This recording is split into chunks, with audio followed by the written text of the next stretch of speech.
This is where it all began. 1986, I was born. We grew up in this trailer park for the first 8 years of my life. We lived in the very back. It was me, my dad, my mother, my sister, my youngest brother. We didn't have a lot, but we had each other. We would go to church and then come here and play throughout the day. My trailer was trailer 81, right back here. It's not the same trailer. They actually took the original trailer out and put another trailer in. But I remember getting my butt whooped. My dad was old-fashioned. He would whoop me when I was bad, and my mom would whistle when the street lights came on, telephone pole lights came on, and made me get in the house. We didn't have much growing up. We made it work. I believe I'm gonna speak for you and many other people that if you come from nothing, if you come up in an abusive household or a drug-infested household, that don't have to be the end of your story. You should have the motivation to want something better for you and your family and use that as motivation to drive yourself to do something none of your family members ever did. You need to be that one family member that changes the next generation to being able to be inspired to be able to carry out their own dreams. Here we are in Ashley Woods, Seven Hills. What makes my presentation so special is I'm not afraid to get vulnerable. I'm not fearful to tell you what my story was, what it was like, and what it's like now. Hopefully this inspires many that comes from certain circumstances like myself to understand just because they start at the bottom, they don't have to stay at the bottom.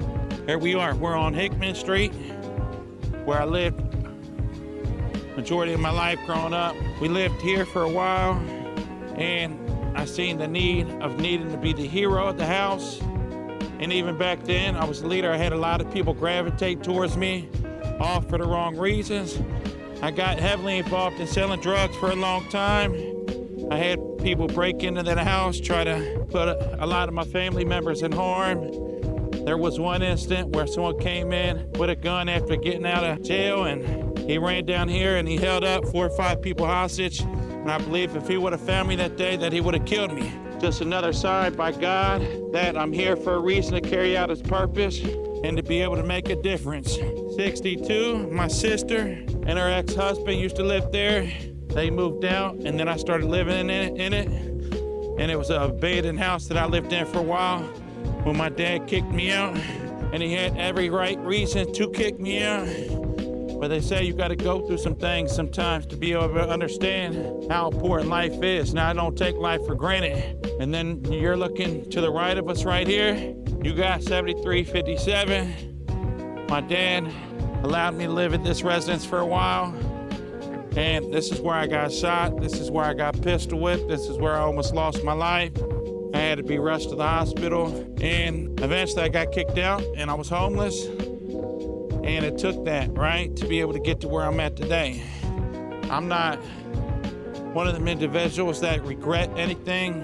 I'm thankful for every situation that happened in my life because it really painted the picture of what I need to do today. And I need to look back and I need to realize that the things that I went through that I made it out of, I have to help others get out of them very same struggles. Here we are at Sunrise Townhomes, where I lived with my mom. I bounced back and forth from my mother's to my dad's house. I would primarily do what I want. When I was at my mother's house, she was more of a friend than a mother figure. We used together, and this is where we lived for a while. Apartment number 2. I would get in fights with her boyfriends, and we actually got in a fight with one of them right here on this front lawn. But there was an incident back here in the woods where I got pistol whipped 7, 8 times all over a drug deal that gone bad. So I'm here to testify to let you know, if the drugs don't kill you, the lifestyles will. It just happened that I fell into the horrors of addiction, but I knew one day that we'd make it out. Here we are in Westwood at BP. This was some of the very last vivid memories I had of using, and I hit my rock bottom. I was homeless.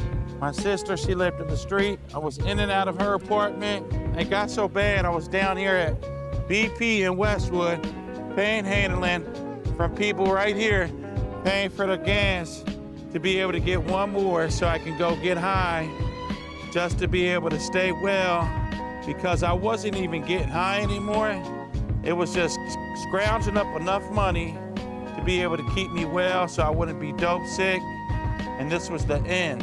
They said, when the pain gets great enough, you'll do something different. And that's what we had to do. Right here is when something clicked, and I said to myself that I had to change my life or I was gonna die. All right, we're on Island Street in Price Hill. This is where I started my journey 10 years ago. This is the street that I landed on after hitting rock bottom. And hitting rock bottom is a beautiful thing, because once you hit rock bottom, there ain't no other way but up. If you go the hard route and you get uncomfortable, do the things that other people ain't willing to do, you'll look back and you'll realize that everything paid off. So everything comes with a cost. Where do you want to go with your life? Where you want to be? You got to measure that. You got to lay out the goals, and then you got to execute. You got to execute every day. You can start exactly where you're at today. Here we are in Westwood. After I got sober and I was able to do the internal work and find stability in my own life, I found out that I wanted to give back to the community and provide the same opportunity that someone gave me. And I started working towards opening up my first sober living. And I was praying to God. I said, show me, right? What neighborhood you want me to operate out of? And I was looking, I was praying. And then the house came available here on the street, right down the street. The street name was Fenton. And we were able to close on the house. We were able to open it up. I had a fear that we wouldn't have enough residents, but it was the complete opposite. You ever heard the statement, build it and they will come? Just have faith, water your garden, and it will grow. That's exactly what happened. We're right here at the corner of Cleves, Warsaw and Glenway Avenue on the west side of Cincinnati. This is the location where we opened up our treatment center. It has been established for almost 2 years now. And with me being a business owner, when I first started, I had to do internally almost every position in the business to get it off the ground. It's not easy to start a business. If you're looking to start a business, be prepared to work multiple positions until you're able to replace yourself and bring in a new hire and work on the highest demand of the company to be able to grow the company, to be able to meet the need of the community. Potter House Recovery, we're a treatment center located right here on Glenway. If you're a business owner and you want to do extraordinary things like I did, just know it's going to take some work. Be willing to put in the effort, and you could do anything you put your mind to. Here we are at our newest treatment center that we opened. We did a red ribbon cut not too long ago. As you can see, we made the news. We made a lot of noise. When we shot that news clip, we had tons of people in the community calling, reaching out for help, many that landed in treatment that same week. So this documentary showed you where I started all the way back from when I began, where I was born, where I was raised, multiple different residencies through my story. And I was transparent just to be able to inspire some of you guys, vulnerable, let you know where I started and all the struggles that I went through. The comeback story is one of the most exciting stories you can hear as a person. So you hear it. I started in a toxic family, dad that loved me, went above and beyond, mother that was struggling hardcore with alcoholism. And from the outside looking in, I even had a lady by the name of Tina that reached out to me not too long ago. And she said, "Is your name Chuck Day?" I said, "Yes." She said, "I always wondered what happened to you. I lived in the trailer park with you and your family growing up. I thought you were dead by now.